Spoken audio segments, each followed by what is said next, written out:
According to the internet, Slay the Spire is such an amazing game that it's on par with the game Blind Man Dice Rolling Simulator.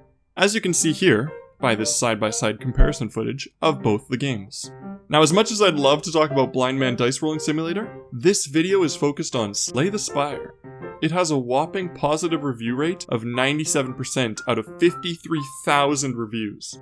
That leaves 1,500 reviews defining the true potential of what Slay the Spire actually is. Now we have Gandalf himself summarizing the game after playing for 50 hours by giving it a negative review stating that, Asda. Great, so now that we're all on the same page, many other opinions of the public state that Slay the Spire is too dependent on luck and chance, not understanding that RNG is built directly into deck building games. Apparently none of these people have ever played Go Fish before. On the opposite side of the spectrum, this guy thinks that the entire game is predetermined.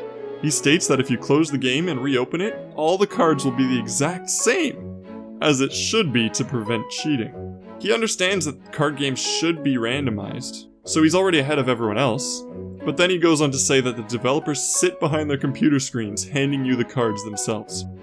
Obviously, this game saves what cards you've drawn at the beginning of each fight. This is to stop players from cheating by reloading the fight to get easier outcomes. Which is what this guy says in response. It's to stop you cheating by closing the game and reloading it over and over, trying to get a different outcome. In response to this, the first guy says, and I quote, "Shut up, you don't know anything about anything." Truly a wise man's words. And then you've got Horry Porter over here. According to him, it's just too hard. He posted this review after playing for 62 hours. It just makes me wonder, at what point do you tell yourself, you know what, this game is too hard and deserves a negative review? Clearly not during those first 62 hours. But then he went ahead and spent another 15 hours doubting his decision, thinking maybe, just maybe, he might be bad. On the other side of the internet, Reddit, the Slay the Spire subreddit is chock full of people who are truly inspired by this game, deservedly. So much so that this person decided to draw the silent character. Alright. But without any clothes.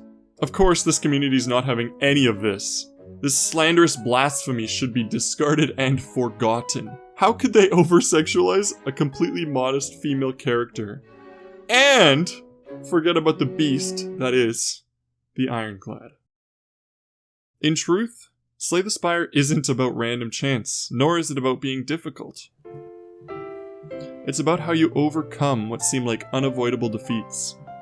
How you maximize the effects of your cards, push back against all odds, and survive with a sliver of hope time after time.